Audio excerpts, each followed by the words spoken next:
한국 영화 최초 국내 개봉작 모두를 통틀어 1,600만이라는 관객수를 돌파한 영화 명량. 이렇게 2천만까지 가는 것이 아니냐는 추측도 나오고 있는 상태인데요. 하지만 이런 흥행과는 별개로 논란 역시 계속되고 있습니다. 영화 명량을 둘러싼 빛과 그림자 함께 살펴보시죠. 영화 명량이 한국 영화사 최초로 1,600만 관객을 돌파했습니다. 역대 최고 오프닝 스코어, 역대 최고 평일 스코어, 역대 최고 1일 스코어, 최단 100만 관객 돌파, 최단 1,000만 관객 돌파 등 개봉 이후 하루도 빠짐없이 한국 영화의 흥행사를 새로 쓴 명량. 개봉 18일째에는 아바타를 뛰어넘고 역대 박스오피스 1위에 올랐고요. 개봉 19일 차에는 누적 관객수 1,400만 명 돌파. 21일째에는 꿈의 스코어라 불리던 1,500만 관객을 돌파하며 새로운 기록을 이어가고 있는데요. 하지만 명량의 흥행이 마냥 좋은 이야기만 듣고 있는 건 아닙니다. 한편에서는 스크린 독점 문제가 꾸준히 제기되고 있는데요. 물론 명량이 워낙 인기가 많고 점유율이 높기 때문에 극장 입장에서는 당연히 점유율이 높은 영화에 어떤 관을 더 많이 내주는 건 맞습니다만 과연 이렇게까지 할 정도로 몰아쳐도 되겠는가라는 거에 대한 어떤 대중의 영화 선택권을 박탈하는 수준은 아닐까라는 우려가 분명히 있습니다. 명량은 국내 영화관 스크린 수 2,500여 개 가운데 1,500여 개의 스크린을 차지했죠. 때문에 명량의 흥행세 뒤에는 스크린 선점으로 인한 어쩔 수 없는 선택도 있었다는 건데요. 일단 영화를 볼 때 시간에 맞춰 보게 되는데 상영관이 많고 시간이 많다 보면 당연히 영화 보는데도 필요한 것 같아요. 영화 개봉하는 걸로 인해서 사람들이 좀 더 많이 관심 가지고 알게 돼서 저는 괜찮다고 생각합니다. 하지만 개봉 4주 차임에도 불구하고 여전히 높은 좌석 점유율을 기록하고 있는 명량이기에 많은 스크린 수는 관객이 원했기에 가능한 것이라는 의견도 있습니다. 그 명량의 흥행 돌풍은 아무래도 스크린 점유율이 지나치게 높았다는 것과도 관련이 있으리라고 생각합니다. 그럼에도 불구하고 또 1,400만이 넘는 관객들이 이 영화를 선택했다는 것은 이 영화에 대해서 무언가 기대하는 점이 있고 바라는 점이 있기 때문에 관객이 또 그냥 그것을 거부하지 않았다는 뜻도 되기 때문에 그런가 하면 역사적 사실을 바탕으로 한 영화인 만큼 역사 왜곡 논란 역시 피해가지 못하고 있는데요.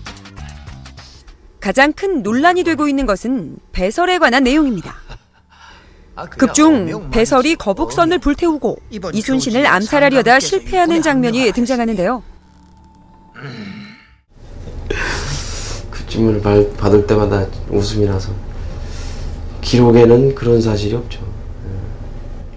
배설은 이제 칠천량 해전 당시에 10여 척의 배를 가지고 도주했던 인물이죠. 그런 내용이 있을 뿐이지 암살하려고 했다는 것은 그것은 기록에 나와 있지 않습니다. 그런 사실도 역시 기록에서는 보이질 않습니다. 그 12척의 배를 가지고 도주를 했을 당시에 그 12척의 배들이 전투하는 과정에서 불에 그을려서 시커멓게 탔다라는 얘기는 나오는데 배설이 직접 비록 도망은 갔지만 그 수군의 전선에 불을 지를 이유는 없다고 봐요. 또한 그런 문헌 내용도 본 적이 없습니다. 또 영화 속 배설은 사건 직후 도망치다 안위의 화살에 맞아 사망하지만 선조실록에 따르면 배설은 명량대첩 직전 탈영했고 영화보다 2년을 더 산 것으로 기록돼 있죠. 이 밖에도 이순신에게 남은 배가 12척인가 13척인가에 대한 논란도 있고요. 아직 신에게는 12척의 배가 남아있사옵니다. 13척으로 인정을 합니다. 그러니까 원균이 참패할 때 그 배설이라는 사람이 이제 끌고 도망 나온 배 12척은 확실한 거고요. 그리고 녹도 만호가 이순신 장군이 왔다는 소식을 듣고 끌고 왔던 판옥선 배 한 척, 이런 식으로 해가지고 13척 정도는 기록으로 확인할 수가 있고요. 영화 속 이순신이 이끄는 대장선에서의 백병전이 사실은 안위의 배에서 벌어진 일이기도 한데요. 난중일기에 따르면 적장의 배와 다른 두 척의 적선이 안위의 배에 달라붙어 앞다투어 올라갔다는 기록이 남아 있습니다. 당시 대장선에는 백병전이 없었을 거라고 저도 생각해요. 근데 이제 당시 초요기를 세우고 안위배가 왔을 때 사실 이순신의 대장선이 안위배를 구하죠.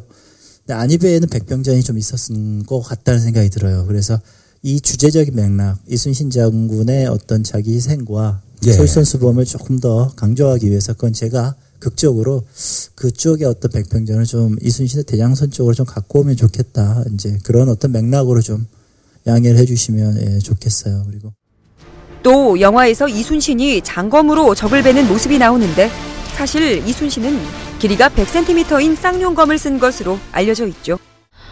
저건 좀 과한 것 같아라는 느낌을 주는 장면들도 있었고, 실제로 이제 몇몇 장면들에서는 그 고증과는 다른 그런 일들이 있다고 해서 역사학자들이 많은 지적을 하기도 하셨죠. 영화이기 때문에 그 역사의 내용이 바뀌는 거는 뭐 어쩔 수 없는, 피할 수 없는 부분이라고 보여집니다. 단지 그것이 실제처럼 포장이 돼서 마치 실화인 것처럼 소개를 한다든지 혹은 그걸 통해서 어떤 사람들한테 홍보를 한다든지 그런 거는 문제가 있다고 보여지고요. 역사 왜곡과 함께 논란이 되는 부분은 CG입니다. 영화 속 등장하는 수백 척의 배 중 실제하는 배는 채 10척이 되지 않을 정도로 명량에서 CG는 때려야 뗄 수 없는 존재인데요. 후반부 전투씬의 대부분 역시 CG로 만들었다고 해도 과언이 아니죠. 총 제작비 185억 원 중 43억 원이 CG에 사용됐을 정도로 명량은 CG에 적지 않은 신경을 썼습니다. 그럼에도 불구하고 CG가 어색했다는 평 또한 적지 않은데요. 어색한 CG가 영화의 5개 T로 지적받고 있습니다. 하지만 논란 속에서도 명량의 순항은 계속되고 있습니다.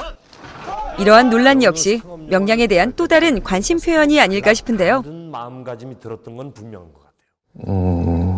물론 호불호는 나뉘죠. 이 영화에 대한 평가, 이 영화가